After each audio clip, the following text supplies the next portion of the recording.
Bonjour et bienvenue dans cette nouvelle édition du Non-Stop Info au sommaire de l'actualité. Au Sénégal, le long chemin vers l'autosuffisance alimentaire, un objectif de souveraineté affiché comme l'un des axes prioritaires du gouvernement, mais de nombreux défis restent à relever pour développer l'agriculture. Les inégalités sociales en Afrique se traduisent également dans l'accès à l'eau.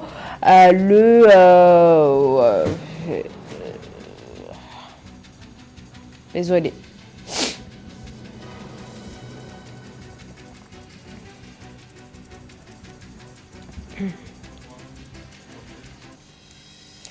Bonjour et bienvenue dans cette nouvelle édition du Non-Stop Info au sommaire de l'actualité.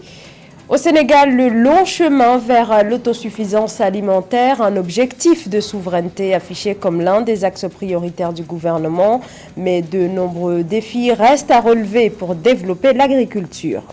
Les inégalités sociales en Afrique se traduisent également dans l'accès à l'eau. C'est notamment le cas en République démocratique du Congo où le forage s'impose de plus en plus comme une solution face à l'insuffisance des circuits de distribution d'eau.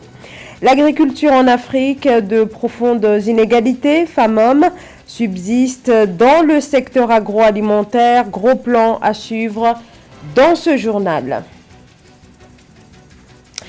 Mais d'abord, l'actualité au Tchad avec les deux syndicats des magistrats qui obtiennent des réponses à leurs revendications après un entretien mardi avec le général Mahamat Idriss Déby Itno, en présence également de membres du gouvernement, dont le ministre de la Sécurité publique et celui de la Justice. Cette rencontre s'est tenue après plus de 2 semaines de grève dans la profession pour dénoncer les agressions de magistrats par des agents assermentés. Et parmi les réponses annoncées par la présidence, le déploiement de gardes dans toutes les juridictions et la mise à la disposition de la justice des auteurs d'actes d'agression à l'égard des magistrats. Le Maroc ratifie le traité portant création de l'Agence africaine du médicament, traité en vigueur depuis novembre 2021.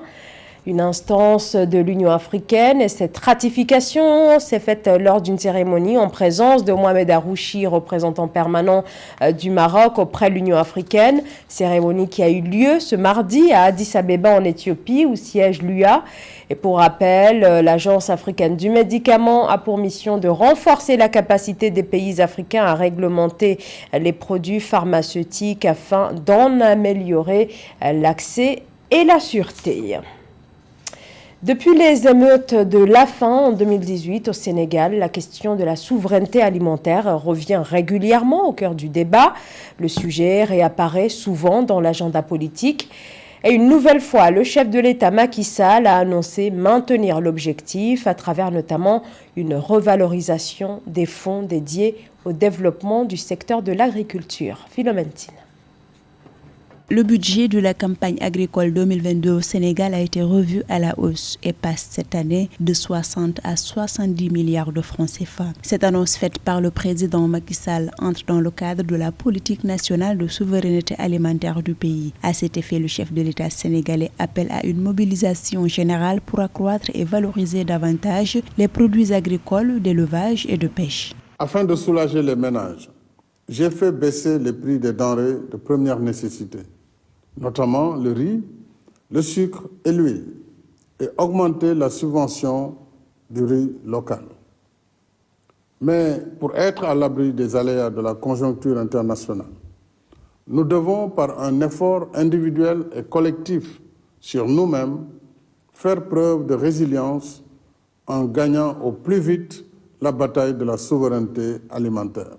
La population sénégalaise devrait commencer à produire sa consommation et consommer sa production. C'est du moins la priorité du chef de l'État. Dans ce sens, l'exécutif continue de consacrer des investissements conséquents à la modernisation et à la diversification des secteurs de l'élevage, de la pêche et de l'agriculture. L'expérience des domaines agricoles communautaires montre que nous pouvons relever ce défi à l'image des belles moissons du DAC de Keur Momar Sarr, 7 mois seulement après son lancement en juillet dernier.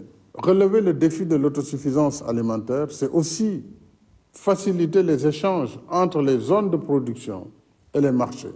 Par ailleurs, le programme des domaines agricoles communautaires est une réponse à la problématique de l'emploi, celui des jeunes en particulier. Le concept consiste à créer des pôles de compétitivité économique et d'aménagement structurant permettant la mise en valeur de grands domaines allant de 1000 à 5000 hectares. Assurer l'accès à l'eau potable à tous reste un grand défi, particulièrement en Afrique où seulement une personne sur 4 peut s'approvisionner en eau potable et bénéficie d'installations sanitaires de base. En République démocratique du Congo, pour tenter de pallier ce problème, des initiatives se développent autour du forage. C'est un reportage de notre correspondant Jacques Mboka. Les réserves en eau de la RD Congo représentent 23% des ressources hydriques renouvelables de l'Afrique, selon la Banque mondiale. Pourtant, l'abondance en eau contraste nettement avec l'approvisionnement effectif des populations. Selon les chiffres du gouvernement, seuls 30% des Congolais ont un accès facile à l'eau potable. Pour pallier à ces déficits, les habitants des villes comme celle de Kinshasa, la capitale du pays, ont recours au forage. Il ne faut pas encore les compagnies ou les entreprises qui peuvent aussi faire face à la régie des eaux, en fait de desservir, parce que nous avons besoin d'un service de qualité. Si par exemple la régie des eaux, ils vous servent goutte à goutte, mais si vous trouvez une autre entreprise qui peut vous desservir continuellement, tant mieux de s'abonner. Le secteur du forage est en pleine expansion dans le pays. À Kinshasa, des petites entreprises de construction de forage se multiplient. Un marché de plus en plus florissant qui, dans le passé, s'est limité aux périphéries de la capitale. Ceux qui ont des moyens s'organisent ainsi pour se mettre un peu à l'abri du déficit en eau de la régie des distributions d'eau pour obtenir cette substance vitale de façon permanente. Cependant, la potabilité de cette eau est une autre question. L'eau potable en soi, ça n'existe pas. C'est à l'issue des examens qui est soumis aux analyses, les analyses bactériologiques et physico-chimiques qui nous certifient que l'eau devient potable.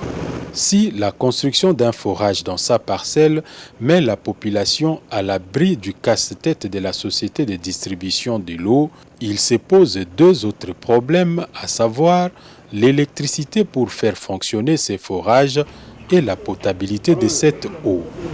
Les inégalités entre femmes et hommes sont aussi visibles dans l'agriculture. Malgré leur rôle crucial en matière de sécurité alimentaire des foyers, les agricultrices sont particulièrement exposées à la discrimination et à un pouvoir de négociation limité. Le point avec Joël Ballot.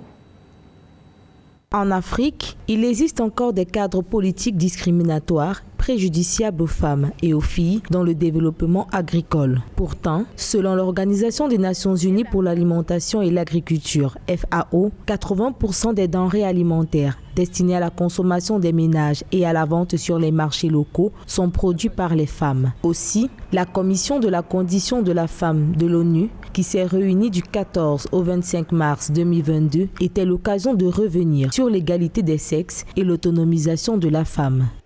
Dans certains secteurs, comme je disais, comme l'agriculture, les femmes représentent au bas mot 50% de la main-d'œuvre, c'est-à-dire qu'elles jouent un rôle vraiment important sur la question de la sécurité alimentaire au niveau des ménages, au niveau des communautés. Et si on ne fait pas attention, ces changements climatiques exacerberont les obstacles auxquels ces agricultrices sont confrontées. Malgré la mise en œuvre des programmes des Nations Unies pour le développement humain, les femmes souffrent toujours de discrimination sexiste et ont un accès limité aux ressources. En conséquence, elles ont moins de temps pour prospérer financièrement, faire de la politique ou d'autres activités publiques. Ce sont donc les femmes et les filles qui supportent l'essentiel des conséquences des changements climatiques. Le Niger, c'est un pays où 76% des filles sont mariées avant 18 ans. Donc, d'après une enquête de l'UNICEF, c'est le taux le plus élevé. La fille constitue comme un poids dans la famille, compte tenu donc de son statut inférieur à l'homme. La fille qui devait, par exemple, être un agent de développement se voit être soumise donc et relayés donc à des travaux domestiques. En 2022, il conviendrait que les intérêts des femmes soient davantage pris en compte dans les politiques de développement durable et que les négociations internationales sur le climat traitent également des impacts différenciés du changement climatique sur les femmes et les hommes, structurer davantage les stratégies et les outils qui intègrent les femmes en tant qu'actrices du développement durable. La chanteuse béninoise Angélique Kidjo a remporté le Grammy Award du meilleur album de musique du monde, une nouvelle consécration lors de la 64e édition des Grammy Awards qui récompense chaque année des artistes musicaux. La cérémonie s'est déroulée dimanche aux États-Unis, à Las Vegas. Un événement marqué donc par le 5e Grammy de la carrière d'Angélique Kidjo.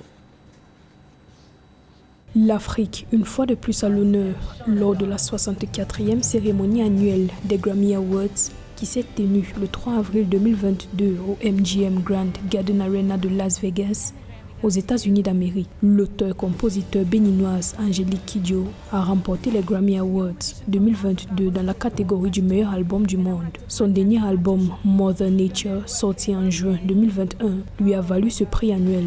C'est la 5e victoire de la chanteuse béninoise en 40 ans de carrière. C'est toujours un honneur de recevoir ce prix. Ce n'est pas du tout facile comme responsabilité pour nous, artistes, chanteurs et auteurs-compositeurs, d'être les meilleurs dans ce que nous faisons. Nous devons motiver les populations à travers la musique. Merci pour ce Grammy. Le DJ le plus titré d'Afrique du Sud, Black Coffee, a également reçu une distinction lors de cette 64e édition des Grammy Awards. Pour sa toute première victoire, il a remporté le Grammy du meilleur album musique de danse électronique du monde. DJ Black Coffee, de son vrai nom, Nkosinati Innocent Sizwe Mapumulo, a remporté ce prix grâce à son 7e album Inconsciemment, sorti en février 2021. First Grammy, unbelievable. At first it was Premier Grammy, incroyable. Tout d'abord, c'était intentionnel de créer un album qui sera reconnu à ce niveau. Ce n'est pas facile étant originaire d'Afrique du Sud ou d'Afrique où la plupart de nos artistes sont toujours classés ensemble. J'étais donc très intentionnel sur ce que je voulais faire avec cet album où il rivalisera à l'échelle mondiale avec des gens que je pense être mes pairs. Depuis quelques années, la musique africaine, portée par une nouvelle génération d'artistes tels que Wizkid, Charlotte Dipanda, Burna Boy, Davido et bien d'autres, s'exporte de plus en plus au-delà des frontières africaines. En 2021, les revenus générés par l'industrie musicale africaine ont augmenté de 9,6% selon le dernier rapport de la Fédération internationale de l'industrie phonographique publié le 23 mars 2022. L'ancien milieu de terrain de Saint-Étienne, RN, Gelson Fernandez arrive à la tête de la direction régionale de la division association membre de l'Afrique de la FIFA sur décision de Gianni Infantino, président de l'instance dirigeante du football mondial. Gelson Fernandez, Suisse originaire du Cap-Vert, entrera en fonction le 1er août prochain. Sa mission, favoriser le développement du football africain. José Douglas. L'information est parvenue ce mercredi 6 avril à notre rédaction avec la nomination par la FIFA de Gelson Fernandez au poste de directeur régional de la division Association membre pour l'Afrique. Mais qui est Gelson Fernandez ? J'ai grandi, je suis né au Cap-Vert, j'ai grandi au Cap-Vert jusqu'à l'âge de 5 ans. Ensuite, j'ai rejoint la Suisse et je suis devenu international suisse par la suite. Oui, quelques clubs en Europe, Saint-Étienne, Rennes, Manchester City, Leicester, Sporting Lisbonne et Udinese en Italie, mon club formateur à Sion. Et voilà, maintenant je suis à la retraite. L'ancien international capverdien prendra ses fonctions à compter du 1er août 2022. Il sera chargé de superviser les services en vue de renforcer le développement des associations membres africaines à travers le programme Forward de la FIFA. Âgé de 35 ans, ancien milieu de terrain, il nous parle de son regard et son point de vue sur l'évolution du football capverdien. Oui, beaucoup évolué. On a des joueurs de grand talent dans notre diaspora, vraiment des joueurs qui ont vraiment des qualités intrinsèques fortes. Notre sélection nous rend honneur. Je pense qu'on est une nation qui aujourd'hui compte sur le continent africain, qui démontre sa valeur. On l'a vu lors de la dernière CAN. Le président de la FIFA, Gianni Infantino, a déclaré après une magnifique carrière de joueur, il a acquis une expérience qui lui permettra de remplir sa nouvelle mission avec brio. Quant à Gelson Fernandez, il a dit « C'est un grand honneur et je suis très fier de rejoindre la FIFA.